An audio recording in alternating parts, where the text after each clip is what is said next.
వాన పడింది, వజ్రాల వేట మొదలైంది. ఆంధ్రప్రదేశ్ లో పలు చోట్ల వజ్రాల కోసం అన్వేషణ.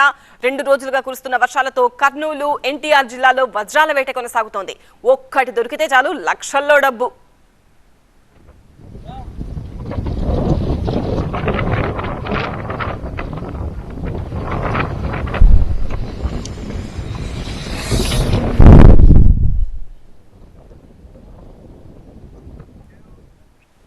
కర్నూలు జిల్లాలో వజ్రాల వేట మొదలైంది.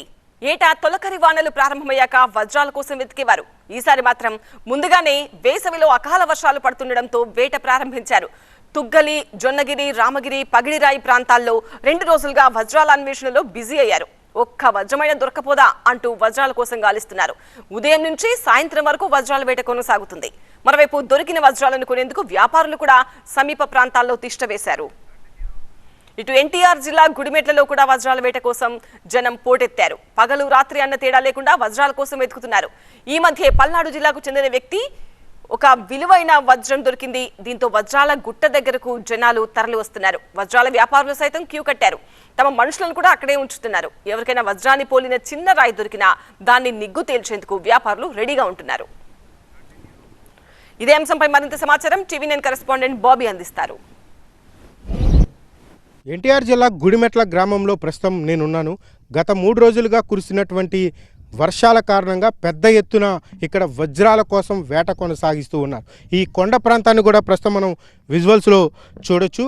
గుడిమెట్ల గ్రామాన్ని ఆనుకొని ఉన్నటువంటి ఈ కొండ ప్రాంతం, మరోవైపు కృష్ణానది తీర ప్రాంతం అనేది ఉంది.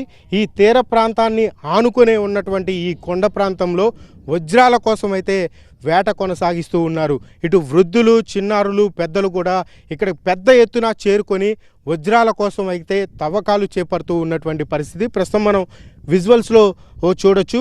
కొంతమంది ఇక్కడికి చేరుకొని రాళ్ల కోసం అయితే ఇక్కడ వెతుకుతూ ఉన్నటువంటి పరిస్థితి. పెద్ద ఎత్తున ఈ కొండ ప్రాంతాల్లో తవ్వకాలు చేపడుతూ ఉన్నారు. ఉదయం నుంచి పెద్ద ఎత్తున ఆటోల్లో, బైకుల ద్వారా ఇక్కడికి ఫుడ్ను కూడా తీసుకొచ్చి ఈ యొక్క తవ్వకాలు చేపడుతూ ఉన్నటువంటి పరిస్థితి. ఈ నేపథ్యంలో అసలు ఈ కొండ ప్రాంతాల్లో ఎలాంటి తవ్వకాలు చేపడుతూ ఉన్నారు, అసలు ఇక్కడ ఎలాంటి వజ్రాలు దొరుకుతున్నాయి అనేది ఇక్కడ ఉన్నటువంటి వారినే అడిగి తెలుసుకునే ప్రయత్నం చేద్దాం. ఎవరికైనా ఇక్కడ వజ్రాలు కానీ ఏమైనా దొరికాయా? ఎప్పటి నుంచి ఈ తవ్వకాలు జరుగుతా ఉన్నాయి? తాగా సంవత్సరం నుంచి అన్న సంవత్సరం నుంచి 8 అవతలకి వజ్రం ఆ రాయి దొరికింది. అది 1.5 ఎంతగా అమ్ముకున్నారన్నది.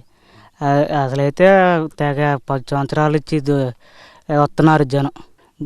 ఇవాళ సండే అని ఇవాళ టైం పాస్కి నేను వచ్చేసి ఇవ్వాలి. ఇక్కడ మరి కొంతమంది ఉన్నారు, వాళ్ళతో కూడా మాట్లాడే ప్రయత్నం చేద్దాం. సార్, మీరు ఎక్కడి నుంచి వచ్చారు? మీకు ఏమన్నా వజ్రం కానీ అలాంటిది ఏమైనా దొరికిందా? ఇవ్వాలని రావటం మేము.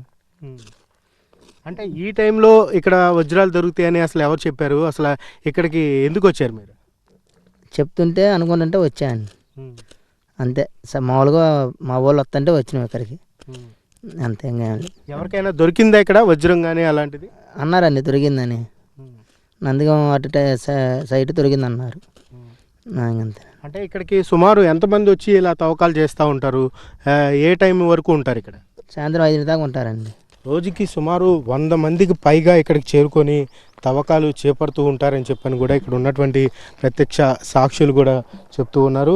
ఈ తవ్వకాల్లో మహిళలు కూడా పాల్గొంటున్నటువంటి పరిస్థితులు కూడా కనపడుతూ ఉన్నాయి. ఒకవైపు ఎండ తీవ్రత ఉన్నప్పటికీ కూడా గొడుగులు పెట్టుకొని వాళ్ళు ఈ యొక్క తవ్వకాలు చేపడుతూ ఉన్నటువంటి పరిస్థితులు కూడా కనపడుతూ ఉన్నాయి. కెమెరామ్యాన్ అంజీతో బాబీ, టీవీ9 గుడిమెట్ల.